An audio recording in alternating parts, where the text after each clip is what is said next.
बिस्मिल्लाहिर्रहमानिर्रहीम। अस्सलाम वालेकुम डियर स्टूडेंट्स, मैं हूं आपका बायोलॉजी इंस्ट्रक्टर उबैदुर रहमान बेग। हमने चैप्टर 11 में कल एसएलओ स्टार्ट किया था, which was describe sources of variation which can lead to speciation and evolution. Main जो हमने यहां डिस्कस करना है वो पॉपुलेशन में मौजूद वेरिएशंस के सोर्सेज बताने हैं। यही वेरिएशन है जो विद टाइम नई स्पीशीज को इवॉल्व करती है और हम कहते हैं यहां एवोल्यूशन का प्रोसेस हुआ है। अगर आपको याद हो, हमने बात की थी कि ये जो वेरिएशन आ रही है इसका सोर्स जेनेटिक फैक्टर भी हो सकता है, जैसे जेनेटिक म्यूटेशंस, सेक्सुअल रिप्रोडक्शन भी, और एनवायरमेंटल फैक्टर्स भी हो सकते हैं। कल हमने जेनेटिक फैक्टर्स पढ़े जिनमें म्यूटेशन की बात की कि किस तरह डीएनए का सीक्वेंस चेंज होने से उससे जो बनने वाला प्रोडक्ट है वो वेरी करता है और आपके जो कैरेक्टरिस्टिक्स होते हैं वो वेरी कर जाते हैं, जिसमें हमने कल आई कलर की एग्जांपल भी स्टडी की थी। इसी तरह जीन फ्लो की बात की। मैंने आपको बताया था कि अगर एक पॉपुलेशन से, कम्युनिटी से एक इंडिविजुअल लीव करके दूसरी पॉपुलेशन में चला जाता है तो आप इसको इंडिविजुअल की मूवमेंट ना देखो, बल्कि एक इंडिविजुअल जो है वो असल में कलेक्शन ऑफ जीन्स है। जब एक पॉपुलेशन से मेंबर्स लीव करते हैं तो असल में इस पॉपुलेशन के अंदर जीन्स कम हो जाते हैं और दूसरी पॉपुलेशन में जाने से वहां के जीन्स ज्यादा हो जाते हैं। ये जो चेंज आता है जीन फ्लो, इससे भी हम देखते हैं पॉपुलेशन के अंदर वेरिएशन आती है। लास्ट में हमने सोर्सेज में सेक्सुअल रिप्रोडक्शन की बात की थी। आज हम इसको सिमुलेशन से भी देखेंगे। सेक्सुअल रिप्रोडक्शन में मैंने आपको बताया था मियोसिस के दौरान एक तो क्रॉसिंग ओवर होती है, अभी आपको विजुलाइज भी करवाता हूं। दूसरा हमने कहा यहां independent assortment of maternal and paternal chromosome होती है, यानी मदर साइड से और फादर साइड से जो क्रोमोसोम होते हैं वो रैंडमली मिक्स हो रहे होते हैं मियोसिस के दौरान, जिस वजह से हमारे पास गमीट्स में कई तरह के कॉम्बिनेशंस बनते हैं। अब जितनी ज्यादा वैरायटी होती है गमीट्स में, उनके फर्टिलाइज करने से जो नया ऑर्गेनिज्म बनता है उसमें भी वेरिएशन के चांसेस ज्यादा होते हैं। दूसरा हमने कहा था कि हमारे पास जब फर्टिलाइजेशन होती है, यानी स्पर्म एग के साथ फ्यूज करता है, तो इस दौरान भी हम देखते हैं कि नए जेनेटिक कॉम्बिनेशन के चांसेस होते हैं। कोई भी रैंडम स्पर्म एग के साथ फर्टिलाइज कर सकते हैं। एक तो क्रॉसिंग ओवर हुई, क्रोमोसोम्स में वेरिएशन आई। दूसरा, गैमीट्स बनते वक्त क्रोमोसोम्स की अरेंजमेंट रैंडम है, जिससे गैमीट्स में वैरायटी आती है। फिर उन गैमीट्स में से कौन सा गैमीट जाके एग के साथ फर्टिलाइज करेगा, उस लिहाज से आप देखोगे जैसे जैसे स्पर्म वेरी करता जाएगा, फर्टिलाइजेशन के नतीजे में जो ऑफस्प्रिंग बनेगा उसमें वेरिएशन आती जाएगी। ये आपके पास सेक्सुअल रिप्रोडक्शन है जो इसमें अपना रोल प्ले करती है। और वेरिएशन आने से हम देखते हैं कि एवोल्यूशन जो है वो नेचुरल सिलेक्शन के थ्रू ऑर्गेनिजम्स को सिलेक्ट करती है जिनकी वेरिएशन एनवायरनमेंट के मुताबिक सुटेबल होती है। अब मैं आपको क्रॉसिंग ओवर और ये जो रैंडम असॉर्टमेंट है क्रोमोसोम की, ये एक सिमुलेशन में विजुलाइज करवाता हूं। हमने वैसे ये पीछे चैप्टर 4 में सेल साइकिल में डिटेल पढ़ा हुआ है, लेकिन अपनी विजुअल मेमोरी को बढ़ाने के लिए क्विकली हम ओवरव्यू करते हैं। ये हमारे पास क्रोमोसोम होते हैं जो कि मियोसिस के दौरान पेयर्स की शक्ल में हमें नजर आते हैं, और इस तरह हम देखते हैं कि मियोसिस में ये देखो इनकी पेयरिंग होती है। ये पेयर्स की शक्ल में आते हैं और एक दूसरे के साथ साइनेप्सिस के थ्रू पेयर बनाते हैं।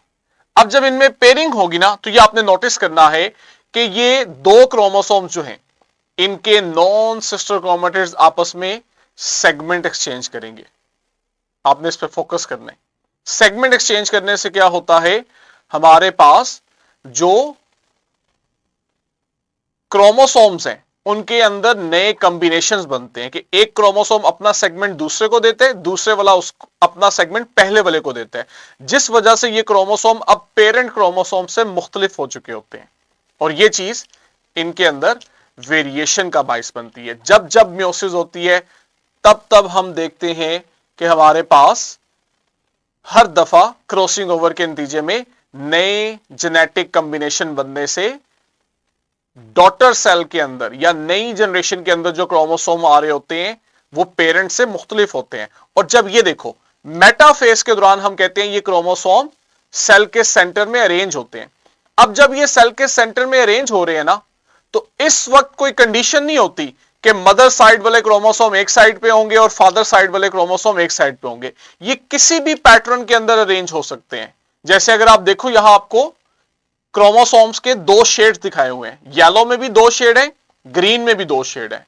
अगर आप फर्स्ट डायग्राम को देखें तो आपके पास यहां पे येलो और ग्रीन में जो डार्क शेड है वो लेफ्ट साइड पे रखा गया और लाइट शेड राइट साइड पे है। लेकिन दूसरे कॉम्बिनेशन में आप देखो येलो का डार्क शेड लेफ्ट साइड पे है और इसका लाइट राइट साइड पे है, लेकिन ग्रीन को ट्विस्ट कर दिया।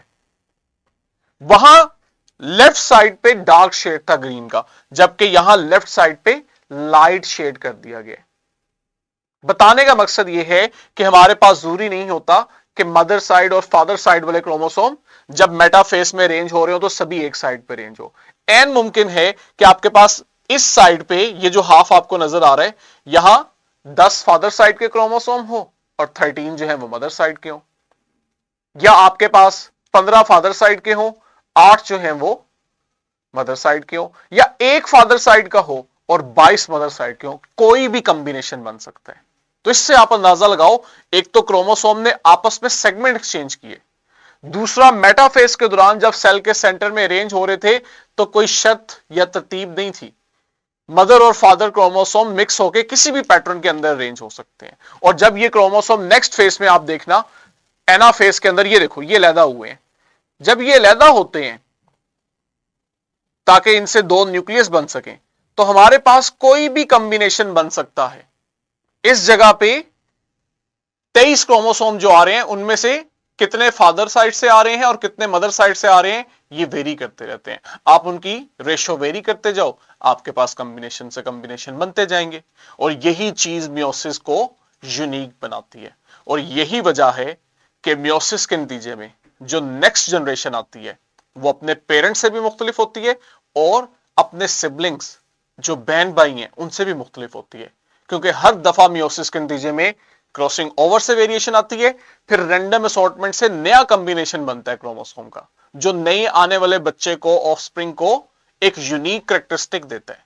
ना वो अपने बहन भाइयों से मिलता है, ना वो अपने पेरेंट्स से 100% मिल रहा होता है। अगर कुछ चीजें कॉमन है तो कुछ चीजें उसके अंदर यूनिक भी होती हैं।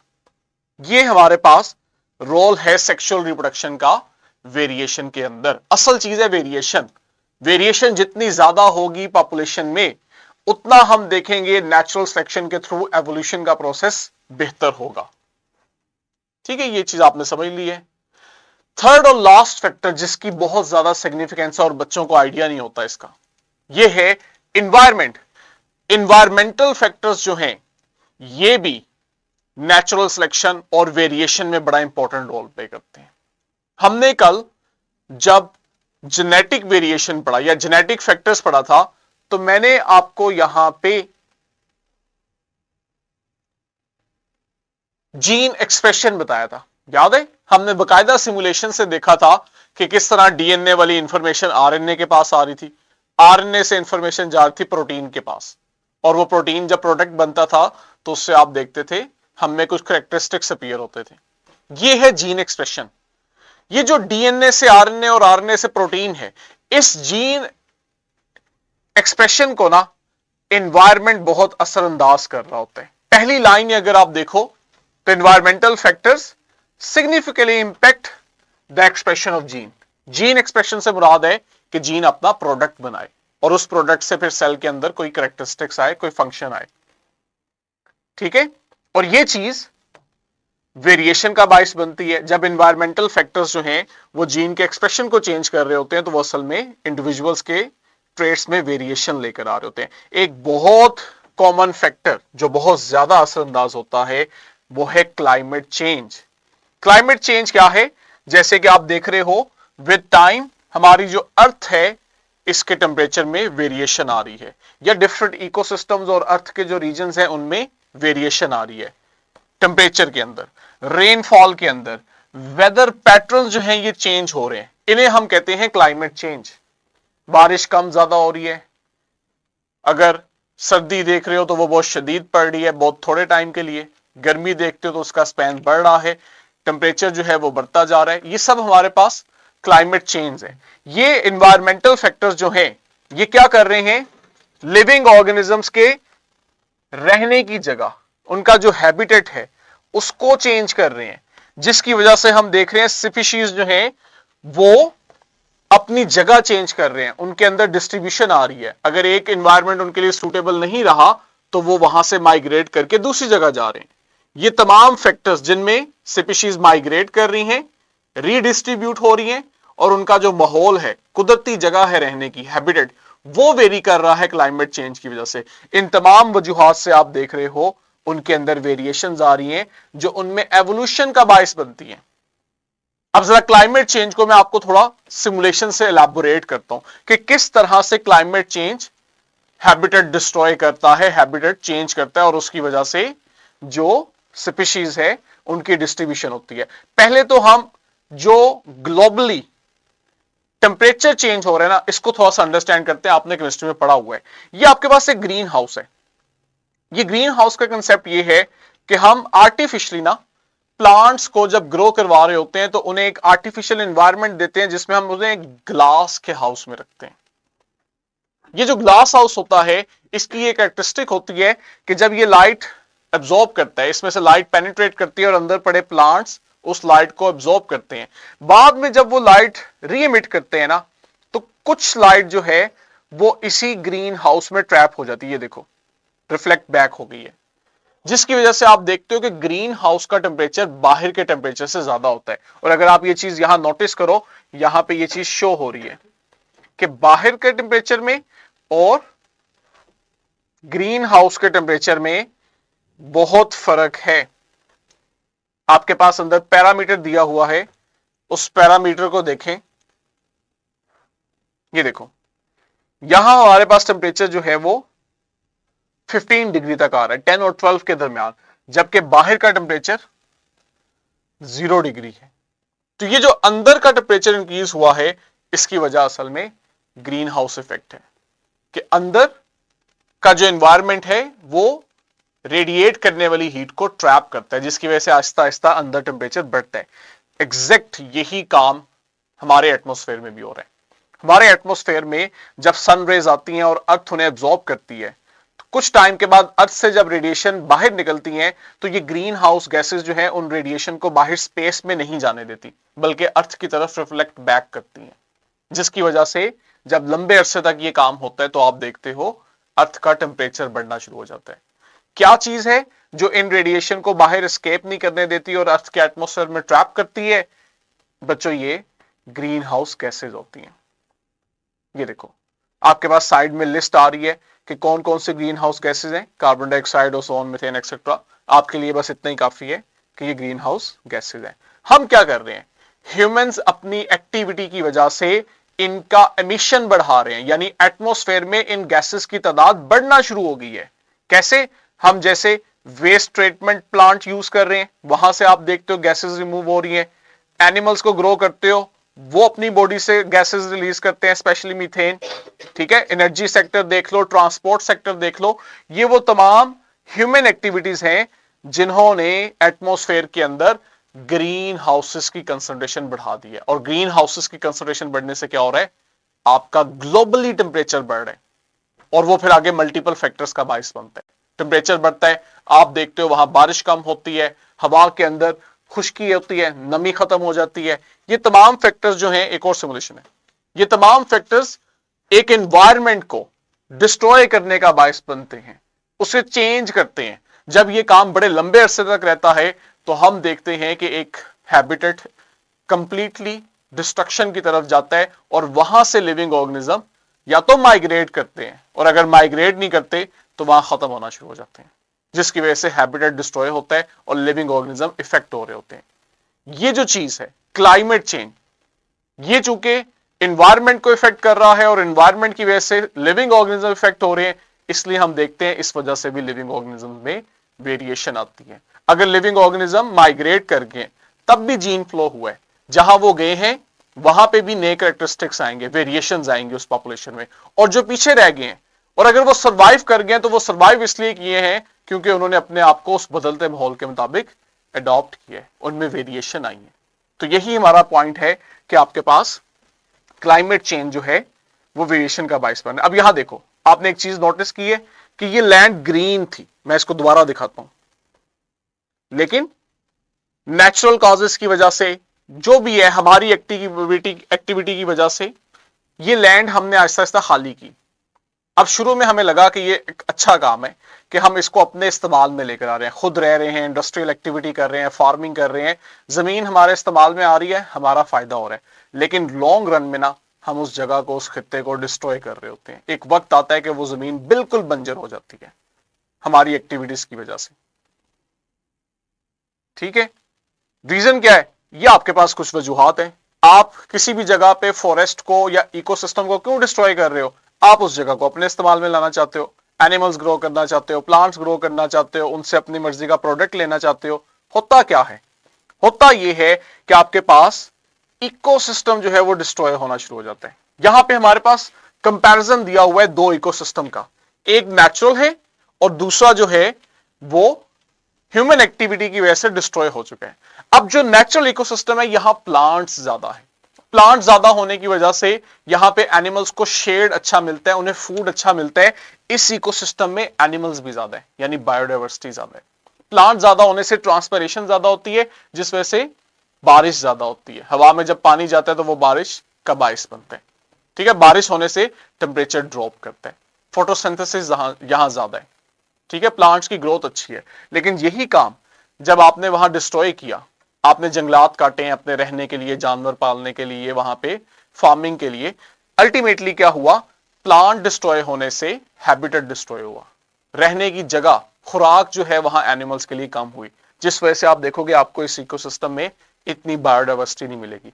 प्लांट कम होने से ट्रांसपिरेशन कम हुई, ट्रांसपिरेशन कम होने से हवा में नमी कम हुई, बारिश कम हुई, बारिश कम होने से टेम्परेचर ज्यादा हो गया।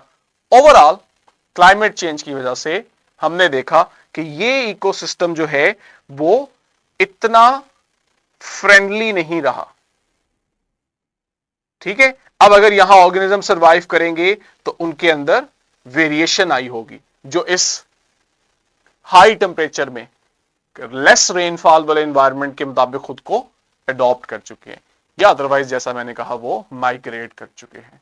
तो ये हमारे पास क्लाइमेट चेंज है, जो कि एक बहुत स्ट्रॉन्ग इन्वायरमेंटल फैक्टर है, जो हमारे अंदर लिविंग ऑर्गेनिजम्स के अंदर वेरिएशन ला रहा है। Very important. प्रीडेशन, जो प्रीडेटर्स होते हैं, जो दूसरे एनिमल्स के ऊपर प्रे कर रहे होते हैं, ये किसी इकोसिस्टम में है या नहीं है, इसका बहुत इफेक्ट पड़ता है उस प्रे स्पीशीज के ऊपर जिसका शिकार किया जाता है। प्रे जो है, अगर प्रीडेटर है तो किसी और तरह इकोसिस्टम में अडॉप्ट करते हैं, और अगर प्रीडेटर नहीं है तो आप देखते हो इसकी अडॉप्टेशन किसी और तरह होती है। जैसे कि फॉर एग्जांपल, अगर हम कहते हैं हमारे पास एक इकोसिस्टम में प्रे भी है और उसका प्रीडेटर भी है, तो आप देखोगे कि वहां पे उस प्रे को, शिकार को जिंदा रहने के लिए अपने अंदर कुछ ऐसी अडॉप्टेशन लानी पड़ेगी जिस वजह से वो खुद को कैमोफ्लाज कर सके, यानी उस माहौल में सही से कवर कर सके कि उसको उसका शिकारी आसानी से ढूंढ ना सके, अपना स्पीड बढ़ाए, डिफेंस मैकेनिज्म बढ़ाए। जैसे हमारे पास एक सिमुलेशन है, आपको ये दिखाता हूं कि किस तरह प्रीडेटर जो है ये भी पॉपुलेशन के अंदर वेरिएशन का बाइस बनता है। अब लेट्स से यहां पे आप देखो, बैकग्राउंड के अंदर जो सॉइल है वो ग्रीन है, ये हमने पहले यूज की हुई है, लेकिन आपके पास जो रैबिट है ना ये व्हाइट है। अब मैं यहां इसका मेट इंट्रोड्यूस करवाता हूं ताकि इनमें रिप्रोडक्शन से तादाद बढ़े, और साथ ही मैं अब यहां पे म्यूटेशन भी लाऊंगा।